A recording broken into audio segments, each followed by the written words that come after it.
I have always believed that nature is a safe refuge, a place where people go to find peace. But as the days turned into weeks and whispers of disappearances spread throughout Yosemite National Park, I realized that the reality was much darker than I could imagine. What happened to those who ventured into trails that seemed so familiar and safe? As a park ranger, I carried the weight of untold stories, of voices echoing among the ancient trees. One morning, while walking along a less traveled path, I found a lost object, a worn leather bracelet with a name engraved. Mia. The bracelet was a painful reminder that, for many, the park was not just a tourist destination, but a place of despair. Mia was one of the missing, and from that moment on, I could no longer ignore the echoes of her absence. Curiosity turned into urgency, and I found myself compelled to discover what was really happening in those majestic forests. Mia had come to the park in search of a new beginning. Her friends described her as a dreamer, someone who always longed to lose herself in the beauty of nature. However, her quest for freedom led her down a dangerous path, and the last time anyone saw her was near Vernal Falls, a place where beauty and terror coexist. I felt that there was something deeper behind her disappearance, something that defied logic and reason. As I investigated, I realized that it was not just Mia who had gone missing. A series of people had disappeared over the years without a trace. The authorities were doing what they could, but the vastness of the park made searches nearly impossible. What made these disappearances even more intriguing was the connection between them. All the missing had visited the park during times of personal crisis. The mountains seemed to attract lost souls, offering them an escape, but at the same time swallowing them into their depths. As I walked those trails, I felt a presence around me, as if the forest itself were watching me. Sometimes, I heard whispers that seemed to come from the wind, beckoning me to investigate further. It was as if the spirits of those who disappeared were trying to communicate, revealing secrets buried beneath the roots of the trees. Fear and determination intertwined in my chest, and I knew I needed to uncover the truth. On a dark night, I decided to return to Vernal Falls, where Mia had last been seen. The moon lit the way, and the sound of falling water sounded like a distant lament. As I approached the shore, I saw something shining in the water. It was a camera covered in mud, but still functioning. With trembling hands, I picked it up, and as I revisited the images, my heart sank. The last photos showed Mia smiling, but the final image, a shadow approaching her, made my blood run cold. The presence I felt in the forest now had a face, and I knew I was not alone. In the following days, the investigation intensified. What I discovered was terrifying. The forest was not just a place of beauty. It was a labyrinth of dark secrets. Stories of cults gathering under the moonlight, of ancient rituals demanding sacrifices, began to emerge. The legend of a creature lurking in the shadows, luring those lost in their own lives, became a chilling truth. The pressure mounted as authorities began to doubt my sanity. The missing people were merely victims of their own choices, they said. But I knew there was something deeper and more sinister at play. Each new disappearance seemed like an echo, a call, and I couldn't rest until the truth was revealed. The search for Mia and the other missing became an obsession. Each clue led me to new mysteries, and each revelation was more disturbing than the last.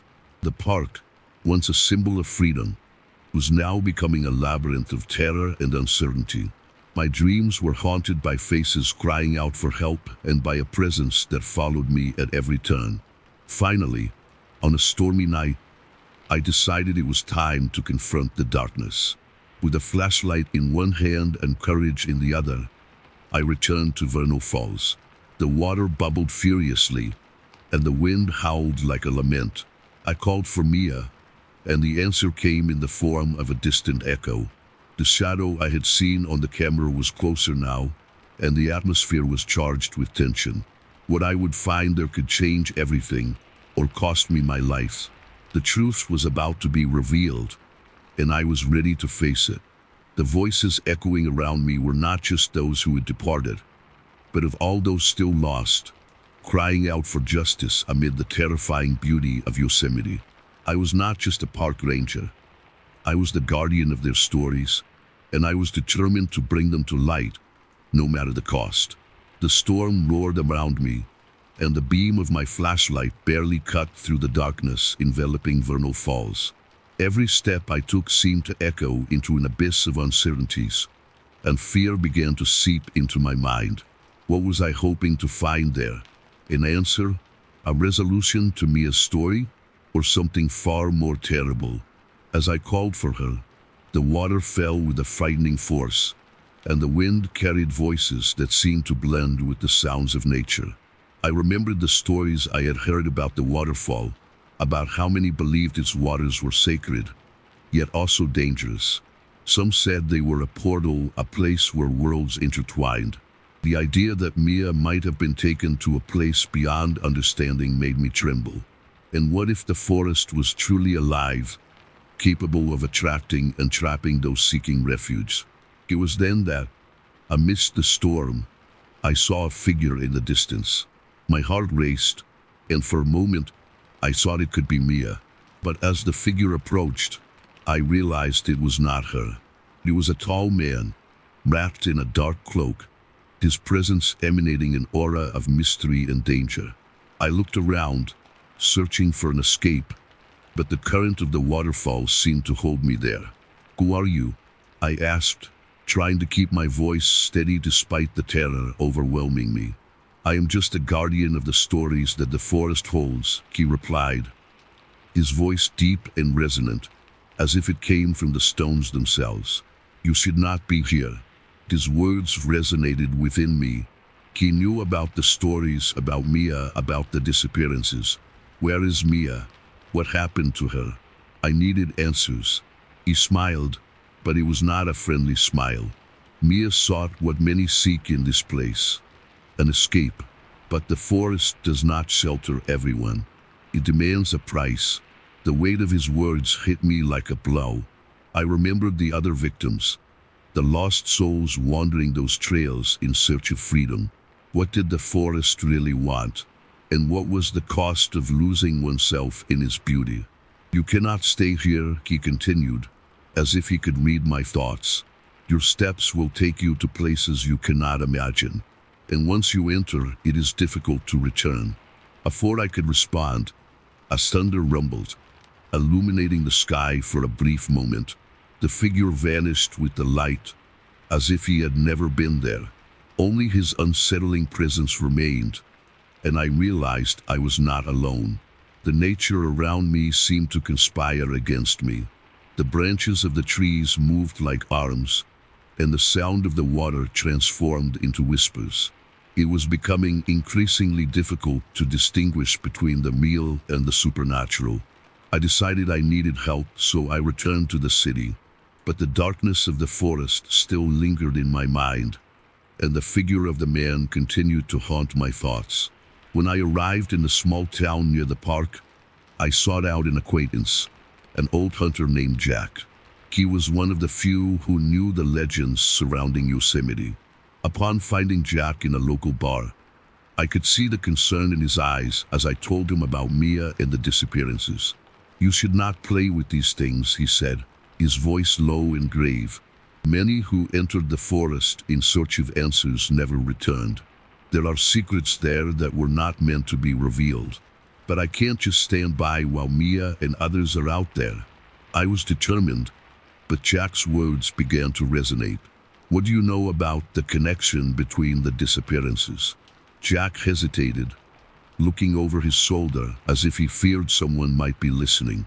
"There is a legend about an entity that feeds on despair. It disguises itself as a friend, a guide, and lures those who are lost. If you follow the wrong trails, you might end up becoming a part of the forest forever." My hopes seemed to crumble. "And how can I help Mia? How can I save her?" "You need to go back and face your fears," Jack replied. "But don't go alone. Take someone with you." The strength of a friend may be the key to escaping the darkness. With his words resonating in my mind, I decided I needed an ally. I invited my friend Sarah, a photographer who also loved nature and who had been present on Mia's trip. She immediately agreed, realizing the gravity of the situation. The next morning, we prepared to return to the park. The tension was palpable, and I felt a mix of anxiety and determination. I trusted that Sarah would be a support during our quest, but I also feared what we might find. The forest seemed to be lurking, and I knew that what awaited us could be much more than we expected. As we walked the trails, the atmosphere changed. The sun hid behind the clouds, and the wind blew stronger, as if the forest was trying to drive us away. The path that once seemed familiar was now becoming a labyrinth of uncertainties. What had happened to Mia? What really lurked in the shadows of Yosemite? The questions hammered in my mind as we pressed on, determined to uncover the truth, even if it meant confronting the dark secrets the forest held. And as the daylight began to fade, I realized we were about to cross a line that separated the real world from those legends we feared so much.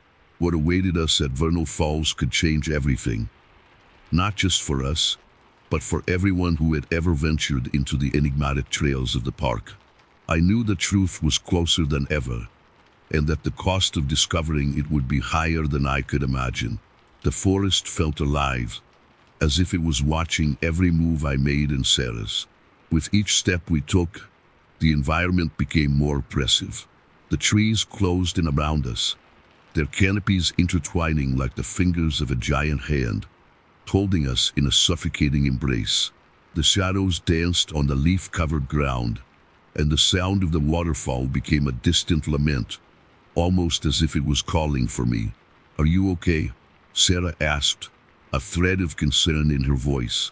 I knew she was feeling the same tension I was. "We should keep going, right?" "Yes," I replied, trying to sound confident. But the truth is that fear was starting to infiltrate me again. What was hiding behind that curtain of trees? What happened to Mia? Every time I thought of her, a wave of despair consumed me. As we continued, I found an object partially buried in the earth. A bracelet with small charms that seemed familiar. My breast caught in my throat. It was Mia's bracelet. Despair turned to panic. "Sarah, look," I shouted, holding the bracelet. "It's hers." "She might have dropped it here," Sarah said. That her voice wavered. "Or it might have been left behind." A cold breeze blew, and the temperature seemed to plummet. I looked around, and the trees appeared to lean in our direction, as if they were listening to our conversation. The sound of the water grew louder, turning into a deafening roar. The waterfall was getting closer, but something was wrong. The current didn't seem natural. There was a force, a pulsing energy emanating from it. As we approached the waterfall, the environment became more chaotic. The winds howled, and branches broke around us. Fear began to transform into something more primal, an intuition telling me we shouldn't be there. "We should go back," I said. But Sarah was mesmerized by what was unfolding before us. "Look," she whispered, pointing at the waterfall. What I saw made me shiver. As the water fell, a figure began to materialize in the midst of the current. It was a feminine silhouette, with long dark hair that moved as if it were made of water. The face was indistinct, but there was a deep sadness in its expression. "Mia," I called, my voice trembling, but the figure didn't respond. Instead, it began to drift away, as if being pulled by the current. "No, wait," I wanted to move forward, but something held me back. An invisible force seemed to keep me in place. "No, don't go," Sarah shouted, pulling my arm. "It's a trap."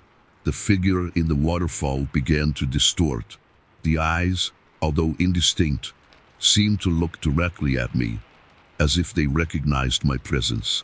A feeling of déjà vu washed over me. I felt I had seen that expression before somewhere at some moment.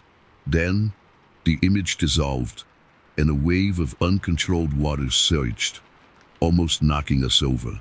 "We need to get out of here," I yelled, dragging Sarah back. But the forest seemed to close in around us, the branches moving like snakes, making our escape difficult. The ground beneath our feet began to tremble, and I realized that nature was revolting against us. A scream echoed in the depths of the forest, a terrifying sound that seemed to be the lament of all the lost souls who had ventured there before. I wanted to run, but the trees seemed to grow around us, as if they were determined to keep us there. The intensity of what we were facing began to consume me. What was real? What was an illusion?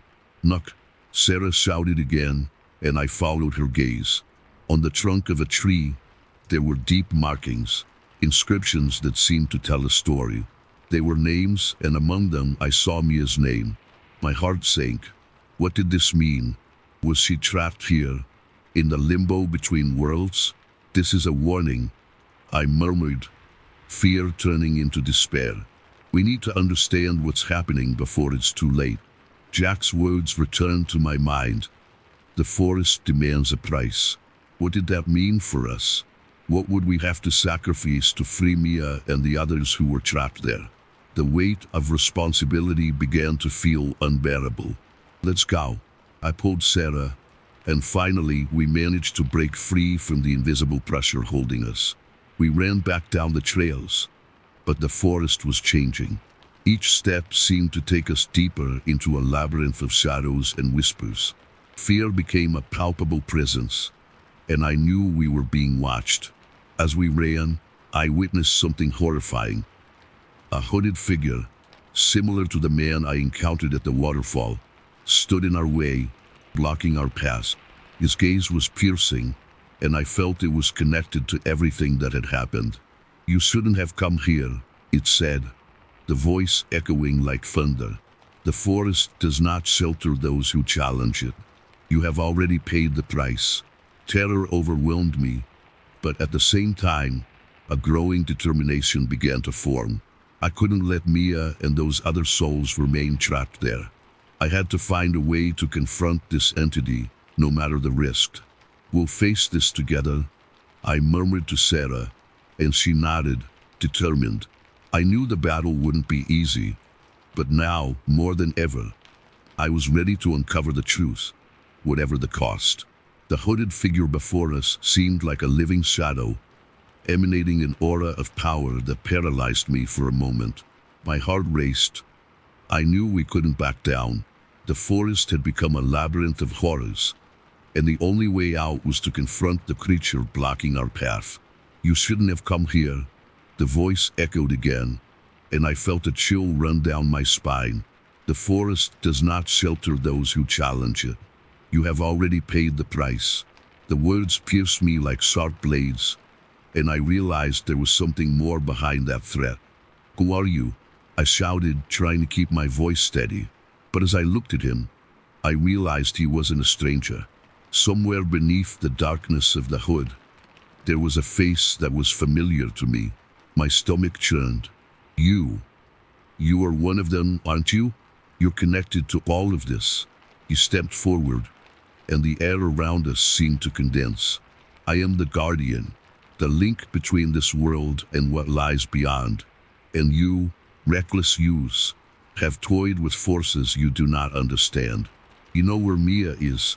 Sarah exclaimed, her voice laced with urgency. "Tell us, what do we need to do to bring her back?" "She paid the price, just as you have paid," he replied, and his voice grew deeper, as if echoing from an abyss. "What you see as sacrifice is only a fraction of what the forest demands. Every soul that enters here takes with it a part of what is most precious." A wave of understanding and horror hit me. What he was saying was not just about Mia, but about everyone who had disappeared in the forest. "You mean that those marks on the trees are names of people who never returned?" "Exactly. Each of them made a choice, and the forest feeds on those choices." He gestured with a wide movement, as if revealing a dark panorama of lost souls. You are not here just to save a friend. You are here to face what each of you has sacrificed. His words began to swirl in my mind, and I realized that this journey was not just about Mia. It was about both of us. The very dilemma that brought us here. The choices we made, the secrets we kept. What should we do? I asked, my voice now a whisper, but filled with determination.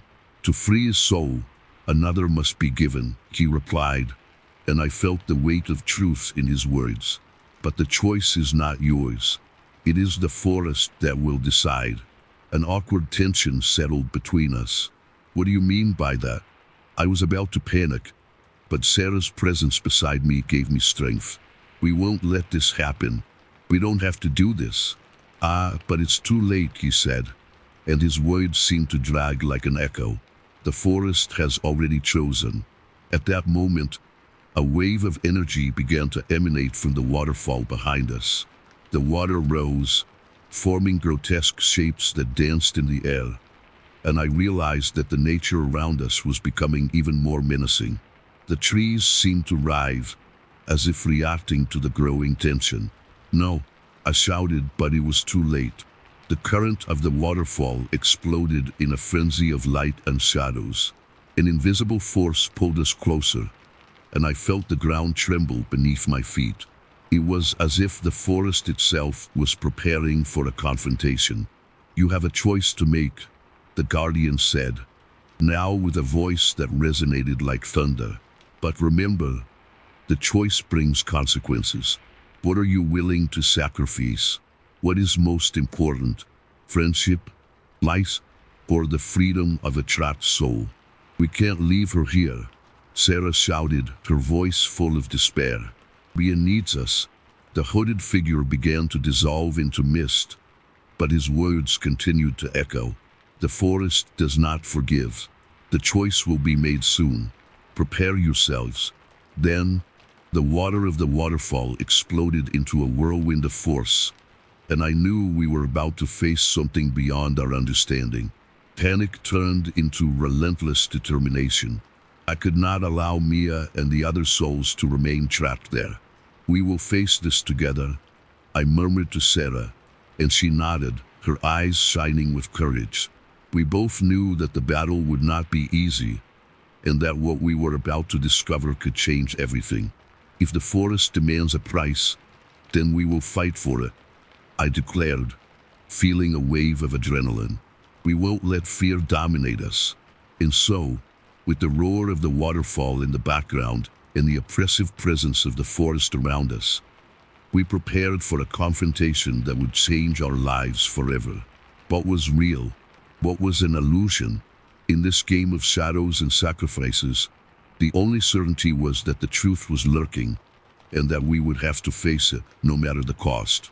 The water of the waterfall roared like a hungry monster, and the pressure of the air around us seemed to have intensified.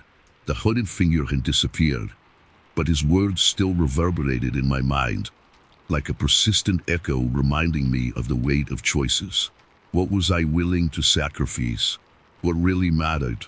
We need to move, Sarah said, pulling me by the hand, but I was paralyzed by a mix of fear and confusion. What could I do? The idea of choosing between saving Mia or sacrificing something precious left me in a state of anguish. I knew that the forest was not just a backdrop. It was a living entity, pulsing with its own rules and desires. Wait, I shouted, trying to focus. We need to find a way around this. If the forest demands a price, maybe we can negotiate. The idea of negotiating was absurd, but desperation pushed me to think of any solution. Negotiate with a force like this? Sarah looked at me, her eyes full of doubt. Do you really believe this would work? It's all we have, I replied, feeling my heart race.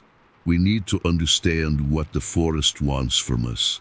We can uncover the truth behind these lost souls. Maybe there's a way to free Mia without having to pay a price. As I spoke, I looked around, trying to find some kind of clue. The trees seemed to close in around us, and every shadow seemed to stretch, as if it were watching me. The feeling of being watched was palpable and oppressive. The forest was alive, and I didn't know if it was an ally or an enemy. There, Sarah pointed to a tree trunk that stood out, covered in moss and with an opening that looked like a passage. Maybe there's something inside. We approached cautiously, and upon entering the fissure, I felt an intense cold. The walls were damp and seemed to pulse, as if they were breathing. The air was heavy, laden with the smell of earth and something else, something I couldn't identify. Light filtered in strangely, creating shadows that danced around us. "This is strange," I murmured, but I couldn't find words to describe the feeling that we were entering a place that was sacred and cursed at the same time. Inside the cave, we found marks on the walls, symbols that seemed ancient and full of meaning. "Look," Sarah exclaimed, pointing to a drawing that made me stop in my tracks. It was a depiction of a woman surrounded by trees, with chains binding her. It was Mia. She was here, too. "She must have tried to find a way out," I said, my voice faltering. Horror began to form in my mind. What had she done to be captured like this? What was I doing to leave her trapped? "These symbols, they seem to tell a story," Sarah said, stepping closer to the wall. "Maybe if we can understand what they mean, we can find a way to free her." As she studied the marks, my gaze drifted to the deepest part of the cave. A dim light emanated from a darker place, and an inexplicable pull drew me toward it. "Sarah, come here," I called, but her response was a mix of hesitation and fear. "We shouldn't separate. This is dangerous. We need to know. Could be the key to all of this." I insisted, and reluctantly, she joined me. As we approached the light, a vision began to form before us. A scene unfolded, like a projection of a distant past. It was the forest in ancient times, full of life and beauty. But something was wrong. A shadow loomed over the land, and the trees seemed to twist in pain. The disappearing souls were being consumed, and the forest was feeding on their despair. "What is this?" I murmured, in shock. "It's as if we're seeing the story of the forest." "Maybe it's a warning," Sarah said, her voice trembling. "If we can't understand what happened, we will be the next victims." However, as the visions intensified, a new wave of terror coursed through my body. The trees began to move, the shadows stretching, and a sense of dread took hold of me. We were being watched.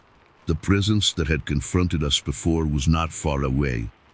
It was here, and it knew we were trying to uncover the truth. "Let's get out of here," I whispered. But before we could move, the light intensified, revealing a figure at its center. It was a woman, but her face was a mask of pain and suffering. "You shouldn't be here," she said, her voice echoing like a lament. Are you Mia?" I asked, the words barely leaving my mouth. "I am no longer who you know," she replied, and her words cut through my heart like knives. "The forest took me. It gave me power, but at an eternal cost. The same cost you are about to pay. We won't let that happen," Sarah shouted, but the woman simply shook her head. "You don't understand. Every choice you make here has consequences. The freedom of one soul depends on the sacrifice of another. And the forest does not forgive." I felt my world crumble. The dilemma we faced was not just about saving Mia, but about the choices each of us had made in our lives. I had carried my own fears, my own weaknesses, and now the forest demanded payment.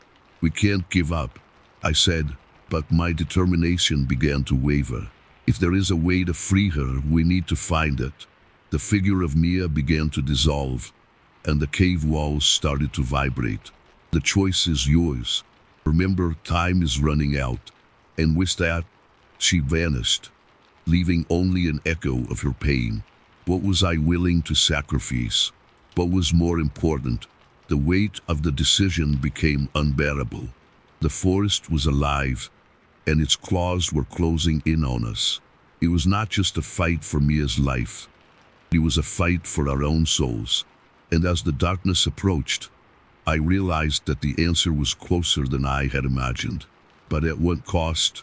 The darkness around us seemed to intensify, as if the forest itself was feeding off our fear. The figure of Mia had disappeared, but her lament still echoed in my mind, reverberating like an alarm bell. What was I really willing to sacrifice to save her? The thought tormented me as the pressure in the air became almost unbearable. "We need to decide now," Sarah said, her voice trembling but firm. The panic in her eyes reflected my own despair. "We can't just stand here."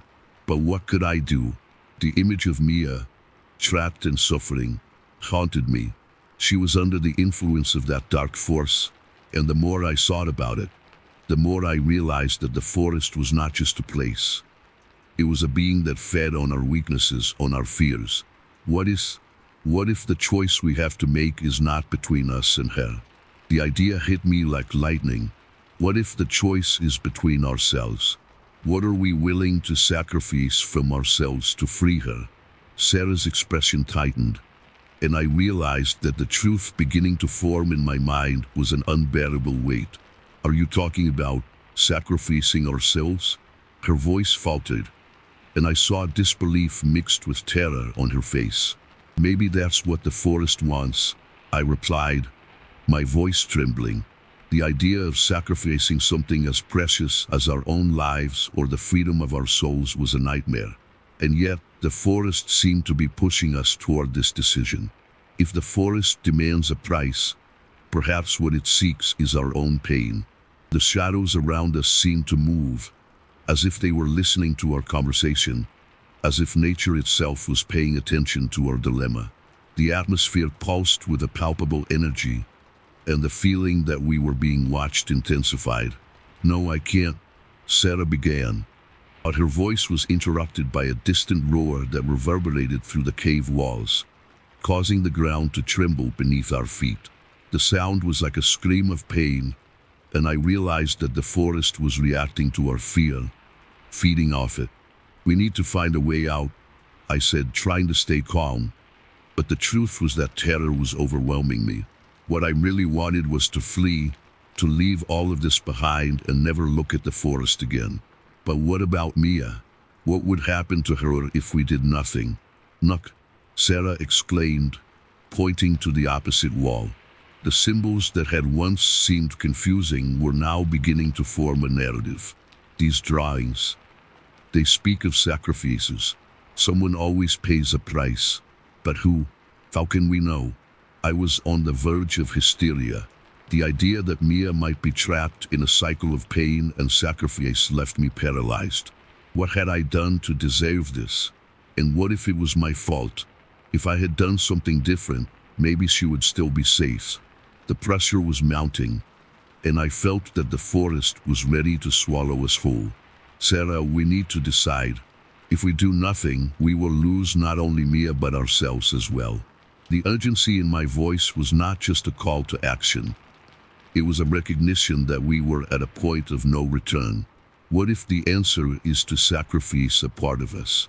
She hesitated, but the idea was there, hovering between us like a shadow.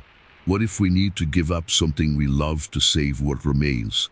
The vision of Mia, trapped and in pain, tormented me. What was I willing to sacrifice? In that moment, the pain of guilt intensified. I had to confront my own fragility, my deepest fears. If the forest demands a price, maybe we can offer something else, something that is not vital, I suggested. But the uncertainty in my voice betrayed my desperation. Maybe we can offer memories, something that won't hurt our essence. But what if that's not enough? Sarah questioned, and her doubt echoed in my heart. What else could we sacrifice? What else could I lose before the forest decided it was time to consume us? Before I could respond, the shadows around us began to writhe, and a threatening presence made itself felt. It was as if the forest was manifesting, ready to claim its tribute. "You cannot escape what you are," A deep, echoing voice resonated among the trees, and I turned to see a figure materializing in the darkness. It was an entity made of shadows, an amalgam of pain and despair that seemed to pulse with a life of its own. You have no idea what choices mean. Panic took hold of me. "To, who are you?" I stammered, my voice trembling.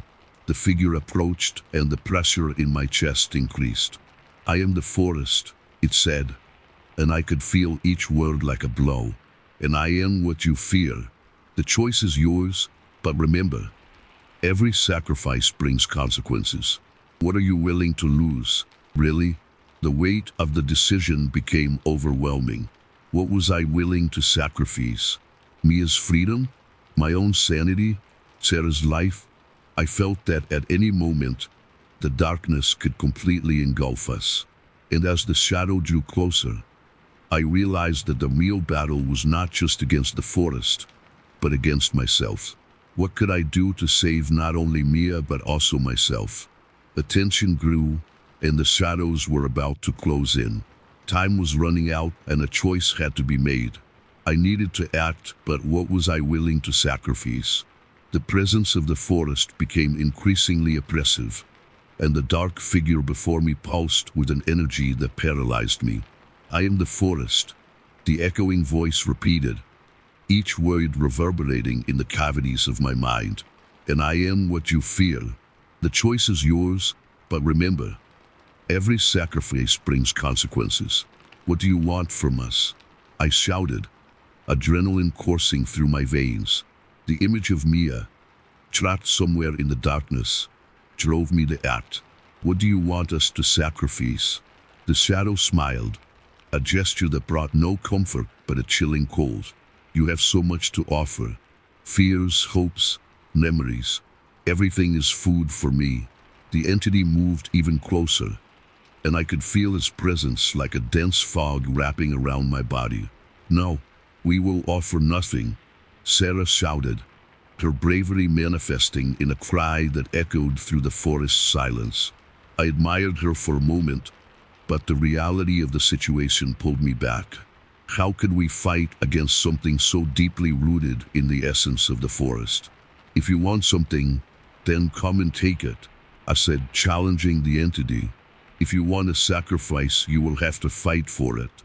Fear transformed into a flame of courage within me, a need to protect not only Mia but also myself and Sarah.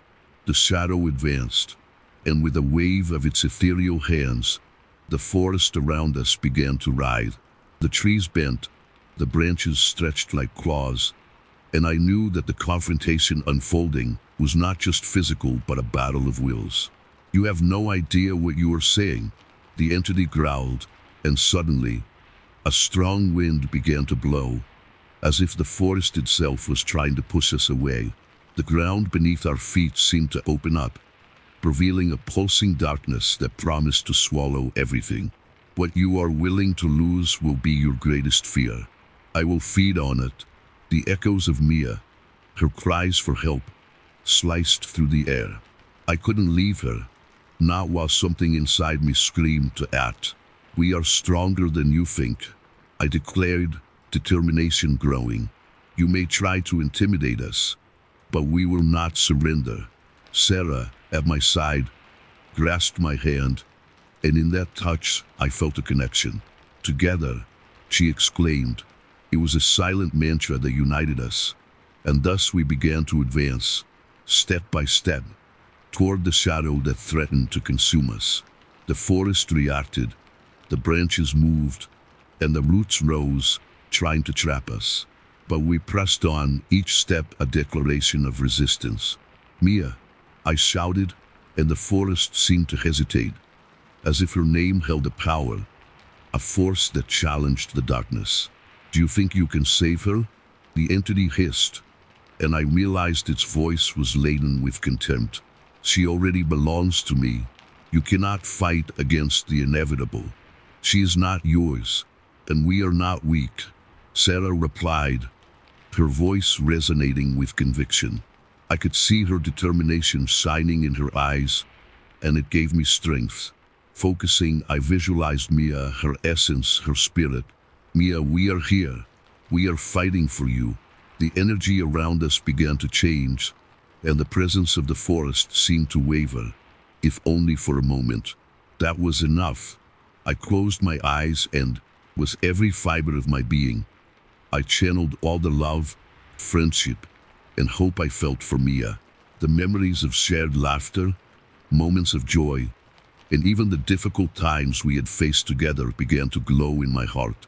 We will not let you take her, I shouted, and then, in a surge, I reached my hand toward the shadow.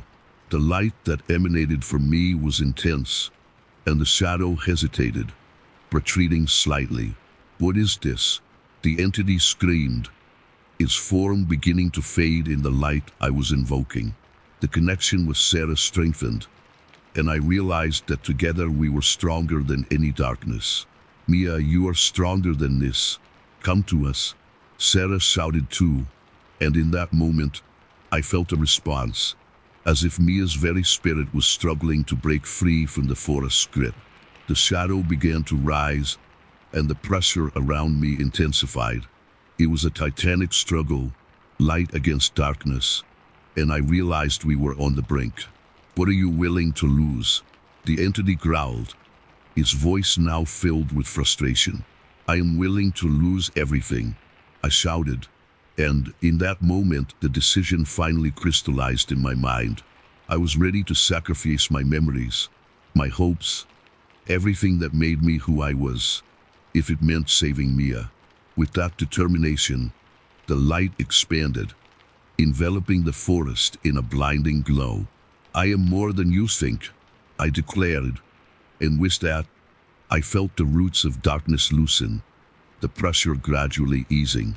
And then, suddenly, a figure appeared in the center of the light. It was Mia, her face pale but determined. She was fighting against the invisible chains that bound her, and upon seeing me, a smile of hope appeared on her lips. Mia, I shouted, reaching out my hand to her. Tom, the shadow, now in a state of desperation, began to dissolve, and I realized we were winning. The trees around us began to transform, the darkness dissipating, and the forest, which had once seemed like a prison, started to reveal itself as a space of light and life. With one last collective effort, the three of us combined our strengths and, in a powerful cry, exorcised the entity. The forest trembled, and the light expanded until all that remained of the shadow was a distant echo, a sigh of past defeats. Exhausted but relieved, Sarah and I rushed to Mia, and I embraced her tightly. The memories I was willing to sacrifice were nothing compared to what it meant to be together. The forest was now a place of peace, and the shadow that had threatened us had been defeated. We did it, I said, my voice choked with emotion, but deep down, I knew the struggle would never be completely over. What had been sacrificed would linger in our memories, but the light we had found together was stronger than any darkness that could arise again. And as we walked out of the forest, the certainty that we were together, ready to face any challenge, illuminated our path. The air felt lighter as we exited the forest, but the sense of relief was soon replaced by a weight I couldn't ignore. What had happened there wouldn't easily leave me. I looked at Mia and Sarah, their faces still reflecting the light we had invoked. But within me, emotional scars began to form, like invisible marks that would become part of who I was.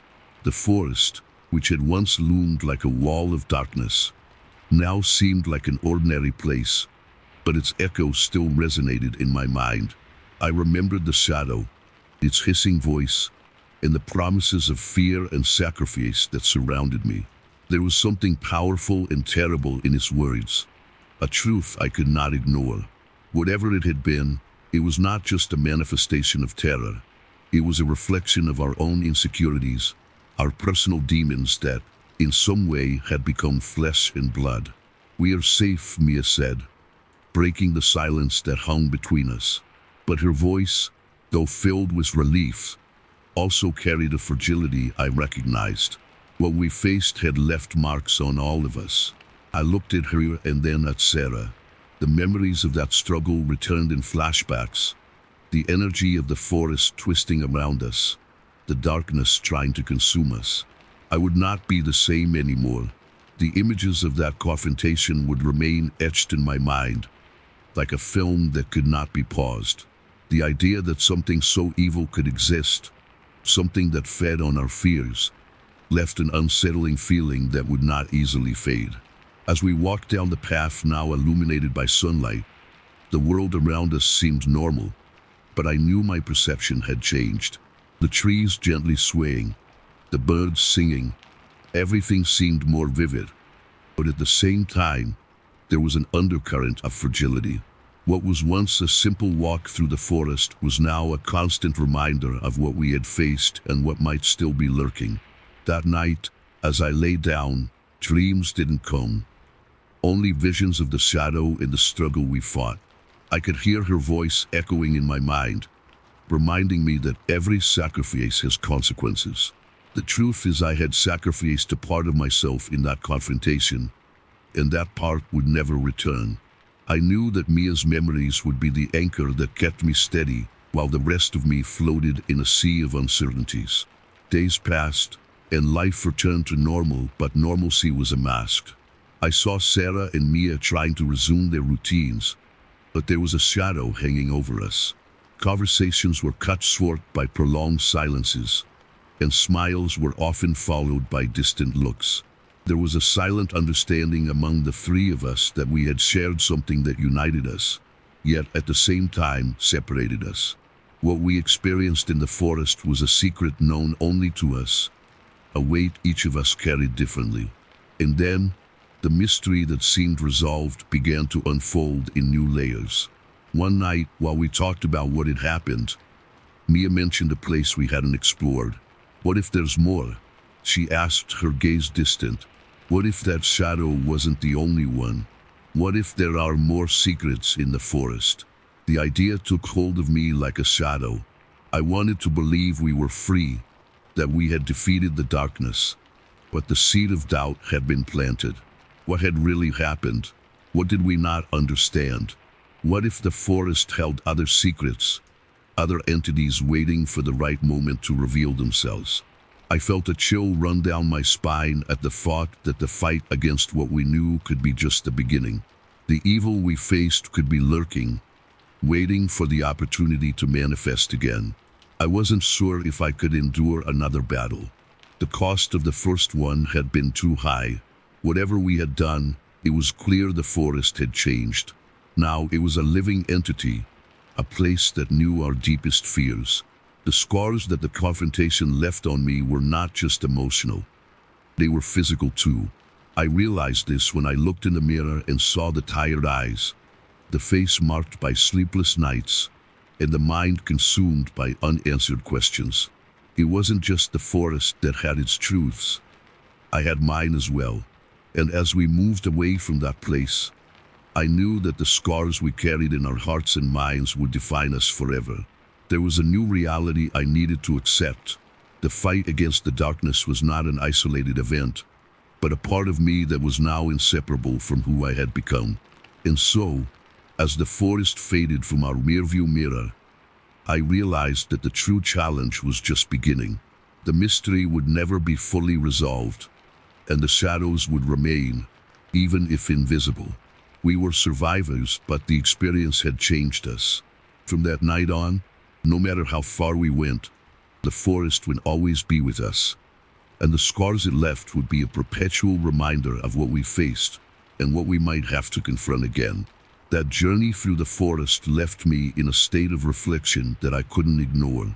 As I walked through the familiar streets of my town, everything seemed so normal, so routine, but there was a crack within me, a feeling that nothing would be as it was before. What we experienced there could not simply be forgotten. It was as if the forest had left marks not only on our bodies but on the essence of who we were. The memories of that shadow, the piercing eyes, and the voice that seemed to tear at my deepest fears still echoed in my mind. I used to think that fear was a fleeting emotion, something we could overcome with courage and determination. However, that experience taught me that fear can be a constant companion, a whisper that never ceases to remind us of our vulnerabilities. It becomes an element that shapes our decisions, that makes us hesitate in the face of the unknown. I looked at Mia and Sarah, trying to decipher what was going on in their minds. They were also struggling against the echoes of that night. Mia, with her fearless spirit, was trying to maintain the facade of normalcy, but I could see the doubt in her eyes. It was a doubt that reflected in me, a silent questioning of what we had really faced and whether we would be ready to confront anything that might arise again. When Mia mentioned the possibility of other shadows, a part of me wanted to reject the idea. No, it's fine now. We're free, I thought. But the truth is the forest had never left us. It had seeped into our lives, and every time I closed my eyes, a part of me wondered if I should go back, if I should explore what was still hidden. There was a strange and disturbing allure to the unknown, and it terrified me. The experience made me aware that the battle against the darkness was not just external. It was an internal war that each of us fought daily. The emotional scars we carry are not visible, but they shape our interactions, our reactions, and even our dreams. I needed to face this new reality, that the fight hadn't ended in the forest, but continued every day I woke up and saw myself reflected in a world that now seemed more fragile. What really haunted me was the idea that I had lost something essential that night. A part of myself was left behind, trapped in the shadows we faced. I wondered if I would be able to reclaim that part or if it had been consumed by the darkness. The uncertainty was a heavy burden, a reminder that fear, doom, and loss were inevitable parts of life. Meanwhile, the sun was setting, painting the sky with vibrant colors. But I knew that behind this beauty lay darkness lurking. I looked at the horizon, seeking answers, trying to understand how to move forward. Life continued its course, but what I felt was as if a storm was about to form, a new wave of challenges that could crash down on us at any moment. I wondered how many other people carried their own shadows, how many battles were being fought in silence, away from the curious eyes of the world. What made us vulnerable was not just the darkness we faced, but the awareness that we all have our own demons to deal with. The forest had revealed this to me, and now I carried this new perspective as both a burden and a blessing. As day turned into night, a sense of acceptance began to form within me. I realized that although darkness was always present, there was also a light that sprang from our shared experiences. What we lived through united us in a way that nothing else could. The connection we created in that dark forest now illuminated our path, even as shadows still danced around us. And so, with a heavy heart, but also strengthened by what had passed, I realized that the true journey was not just about the struggle against external forces, but about the internal struggle we all have to face. I didn't know what the future held, but I was certain that, regardless of the shadows that would arise, I would have my friends by my side, and that, in itself, was a light in the midst of darkness. I was ready for whatever came next, not because I no longer feared the shadows, but because I finally accepted that they would always be a part of me. The nights began to drag on, and the feeling that something was about to happen consumed me. With each step through the city, familiarity became a distant echo, shaped by the shadows that now inhabited my mind. Mia and Sarah also seemed to feel the weight of what we had experienced. In Austin, our gazes crossed, sharing a silent understanding, as if we were all waiting for a new call from the forest. One night, while looking out the window of my room, a shiver ran down my spine. The full moon lit up the street, and for a moment, the beauty of the moonlight made me forget my fear. But this illusion didn't last long.